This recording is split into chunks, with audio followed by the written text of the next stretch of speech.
Time for Mark Allen's Hometown Heroes each Thursday morning at 9:45. Brought to you by the Thief River Falls Regional Airport, Phillips Iron and Metal, and Roxbury Truck Repair. Our guest this morning on our Hometown Heroes is Hillary Stolman. Hillary, good morning. Good morning back to you. Good to have you in. Thanks for coming in today. Okay. Let's talk a little bit about Hillary. We've had a couple people want to get to know you a little more. Tell us a little bit about Hillary Stolman, where you grew up, where are you from? I was born and raised in Oslo, Minnesota. Graduated from high school there in 1952. That makes me 85.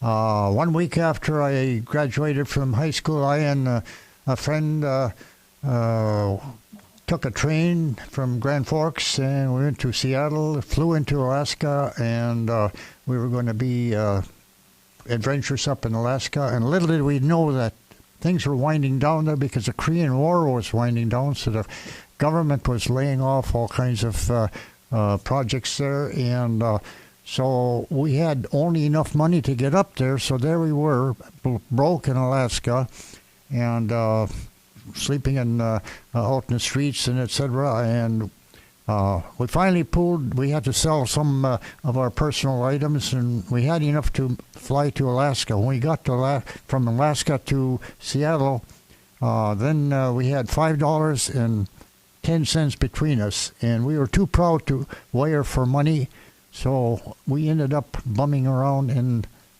Seattle and Tacoma, up in that area, and we had to sleep in boxcars and things like that. And that was quite a life. That was quite an experience. What we do at night, in the evening, you could buy a big bag of popcorn for 10 cents at that time, and that would be our pillow in the boxcar when he slept. And in the morning, we'd open up that bag and we'd eat it. That'd be our breakfast. So anyway, so we didn't have to carry our pillow around. But anyway, so. Interesting start. Yeah. Now, of course, did you you got into the railroad too?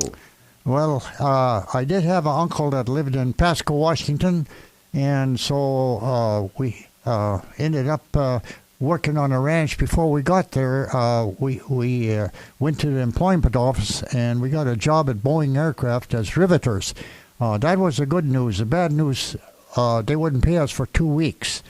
And you had to buy $20 worth of tools to be riveters. So we went back to the employment office and we said, we need a job where we get board and room. So I ended up working on the Badger Mountains as a ranch hand, and that was an experience too. I could write a book on that too. As a ranch hand? Yeah. How many years were you a ranch hand?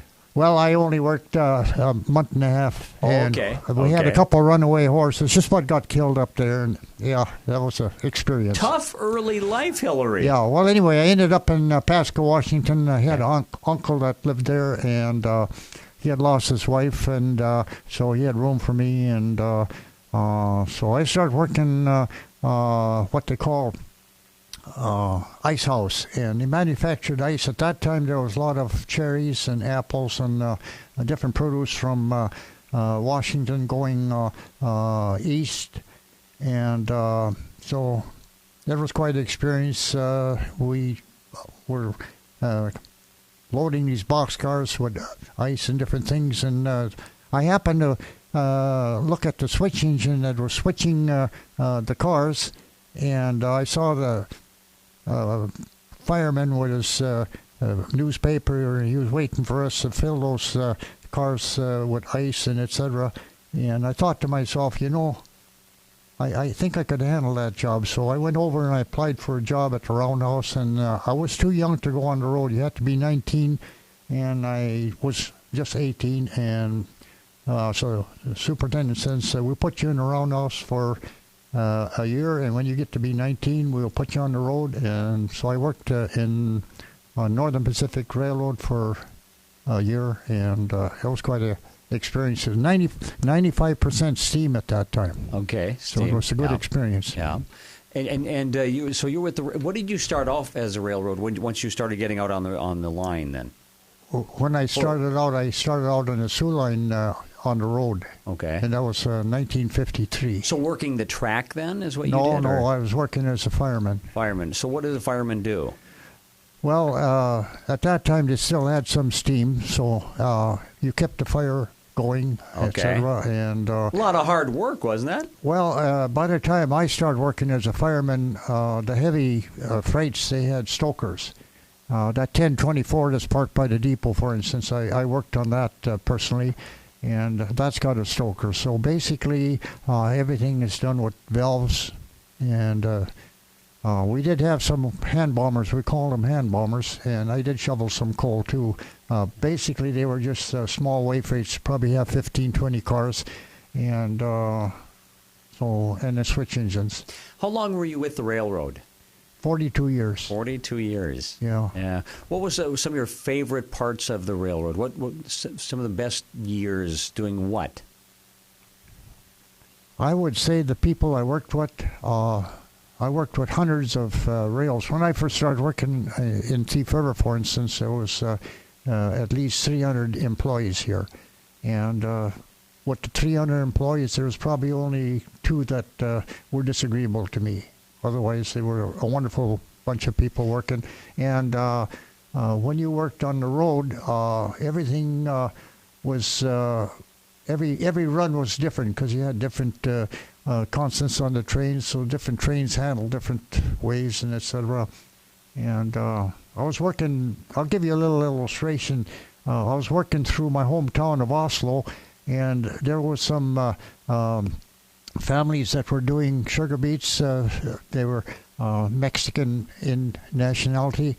And I would drop off candy to these kids. They'd be standing by the track. They knew what day that I'd be coming through and different things. And my sister Cecilia was working with some of these students, and so she was actually listening to their stories, and they were telling about this nice railroad man that was dropping off candy to them, and here it was they're talking about me. So anyway, yeah, the railroad, hard life, hard work on the railroad. The hardest thing about the railroad was the hours, because you were working, especially when you didn't have seniority, and so you'd be working whenever they called you. They'd give you an hour and a half call, so sometimes you'd be up all day long, and you didn't realize that you were on extra board and that you were subject to call, and all of a sudden the phone would ring at 10:30, and you'd put in a whole day doing something, and they'd say you're going to work. At that time, you'd work 16 hours. And so that was the hardest thing. You'd have to fight sleep sometimes. Yeah. What got you over here to Thief River Falls? Leonard Busha bought Johnny's Hamburger Shop in 1952, and he was a relative of mine, and he had a son by the name of Ronald, and he was the same age as I. We graduated together. So I was just between jobs in Pasco, Washington. I was going to go on the road. I was working in a roundhouse, so I was going to be 19.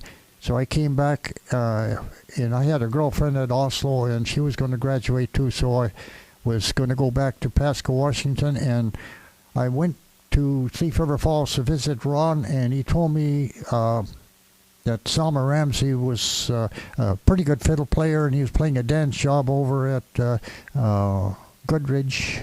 And so I said, well, let's go. So we were crossing the railroad track on 8th Street, and I happened to look to see if a train was coming, and there was a roundhouse parked just a few blocks north of 8th Street. And when I saw that roundhouse, I thought to myself, you know, wherever there's a roundhouse, that's a division point. They're running trains right out of Thief River, and I thought maybe I should check with them and see if they're hiring. And so I asked the two, Ron and Dwayne Pasco was with me, and I said, do you mind if we drive over to the roundhouse for a few minutes? And so we drove over there, and I talked to the foreman, and I told him, I said, I work on the railroad in Pasco, Washington, and I said, I'm going back there, but I said, if there's a job here, I said, I wouldn't mind trying it out. And he says, yeah, we're going to hire 2 firemen this summer. So to give me application banks and etc. That was the good news. The bad news was Arnie Lee was a hostler, and the hostler takes power in and out of the roundhouse. And he said, by the way, he says, how old are you? And I said, I just got to be 19. I said, he says, he says, you got to be 21 to hire out on the road. And he said, but we need good help. He says, why don't you just lie your age?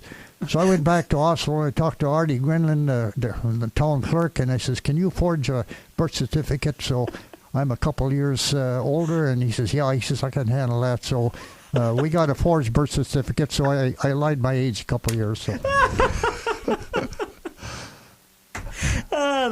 That's got to be a first on this show, admitting it has something like that. Well, I just about got fired after they found out, too, of course. Oh, okay. On the bottom, when I filled that application out, on the bottom it said if you falsify anything on this application, they can dismiss you from employment immediately. And so when I got to be 21, I thought to myself, I don't want to be working here for 20 years or so and then have them stumble on that phrase that I had lied. So I went and talked to Harold Nelson. He was a traveling engineer, and I told him, Harold, I said, when I hired out, I lied my age a couple of years. And he said, why don't you make a notation on a form here and tell him the situation, and which I did. And here I find out there was another fireman in Superior, Wisconsin, was in the same position, and they let him go, and Harold, he called me in. He said, he says, I checked with all the people you worked with, and they seem to think you're okay. And he said, I'm going to bend the rules just a little bit. We'll keep you on. So good job. All right. We're almost out of time already. We're going to continue our visit in just a moment. I want to let you know Roxbury Truck Repair is a truck shop, truck and trailer maintenance and repair. You can get it at Roxbury Truck Repair. The Thief River Falls Regional Airport, hassle-free security and free parking. Be sure to check out the benefits of flying local. Thief River Falls Regional Airport, your front door to the rest of the world. And Phillips Iron and Metal, they accept all ferrous and non-ferrous metals, including but not limited to stainless steel, copper, brass, aluminum, lead, insulated wire, nickel, high alloy temp alloys, and precious metals. Whether you bring the material to us or we bring us to you, we provide quality service at competitive pricing with Phillips Iron and Metal. Our guest today, Hillary Stoltman. And Hillary, we're almost out of time, but I did want to touch on some things that you've got close to your heart right now, and that's working on the engine and the canopy at the depot here. Okay, I just stopped over and was talking to Dale Winberg, and I asked him, I says, how close are we to working with the steel? That's a big hold-up, because actually we want to have the roof beams welded, and we want the steel to be painted, so once we put it in, it'll last for a number of years.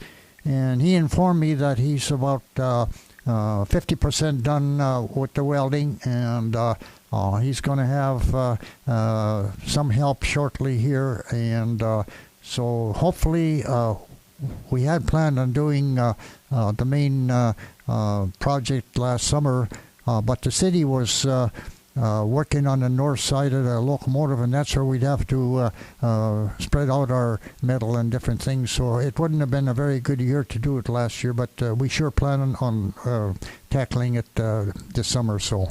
Okay, so hopefully the canopy should be above it by the end of the summer, hopefully, right? Dale says he's getting pretty tired of working on that. I bet he's ready to get this done. Right. Well, thank you for your work with that, too, because that'll certainly help preserve it somewhat, won't it? Right, yeah. It sure will, yes. All right. Hillary, thank you so much for being on the show. We appreciate your stories and being honest with us. So. Okay, well, thank you. Thanks for being on. Well, thank you for asking. Hillary Stoltman, our guest today on our Hometown Heroes, brought to you by Roxbury Truck Repair, the Thief River Falls Regional Airport, and Phillips Iron and Metal.